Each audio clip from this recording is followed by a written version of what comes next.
coses. Una, la proposta que ara mateix explicarem per reforçar la proposta que fa Esquerra a Vic sobre aquest centre tecnològic, i l'altra, el suport explícit des de la direcció d'Esquerra al candidat.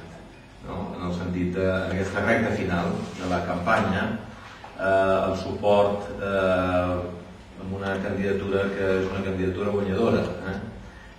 Tots els indicadors ens diuen que creixem, que tenim possibilitats. Vic és una capital de comarca molt important, com tots sabem i coneixem, i per tant fer explícit aquest suport creiem que és important per la candidatura. Ens agradaria destacar-ho aquí en aquesta recta final. Dit això, aquesta proposta, que és una de les propostes que heu marcat com a proposta estel·lar, de marcar un parc tecnològic al voltant de la indústria agroalimentària.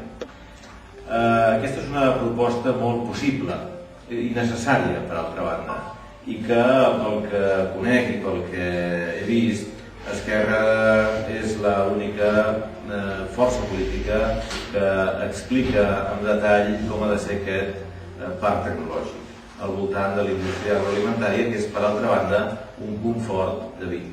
Un parc tecnològic, en el conjunt de Catalunya hi ha en aquests moments 12 parcs tecnològics, un parell d'ells que estan, i un molt bon plantejament, de que a Vic, i per tant a la capital d'Osona, hi hagi un parc tecnològic al voltant de la Universitat de Vic, que compleix, com bé sabeu, aquests 10 anys d'existència i que ha acabat significant un bon eix vertebrador de tota la dinàmica de docència i de recerca a la zona de la Catalunya central, i que des de l'equilibri territorial, l'existència d'aquest parc tecnològic emmarcat en el conjunt del projecte de país que hi ha en aquests 12 parcs tecnològics i al voltant del món de la recerca, és una bona idea de la qual se'n pot beneficiar el conjunt.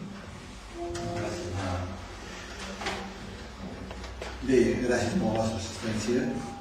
Per primer cop hi ha la possibilitat que l'Ajuntament de Vic tingui un alcalde d'Esquerra Republicana de Catalunya.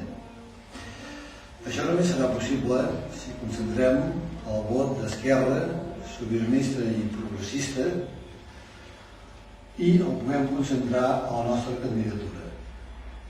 Aquest és l'últim acte que estem fent, però demà, que és l'últim dia que es pot demanar el vot, el que farem serà fer el que hem continuat aquests dies, anar porta a porta, anar a visitar tots els comerços de Vic i habitatges que puguem, els que no hem fet, més ben dit, per poder demostrar que el tu a tu, el porta a porta, és la millor manera perquè la gent ens coneixi, sàpiga qui som. Demanem el vot, que sigui per Esquerra Republicana de Catalunya, i nosaltres sempre continuem amb el nostre programa electoral, que pràcticament es reuneix sempre amb l'eslògan que estem dient de gent, ciutat i país. Nosaltres, des de sempre, estimem que som molt optimistes. Aleshores, el nostre bon resultat, lògicament, és millorar els regidors que nosaltres tenim ara. Aquest per nosaltres ja seria un bon resultat. No vull pronunciar-me perquè la ciutadania és la que té la paraula i, per tant, jo crec que el dia 27 del vespre ens donaran la confiança en la nostra candidatura, les persones que l'estem formant, i crec que serà una aposta molt forta i, per tant, la gent estarà al nostre costat.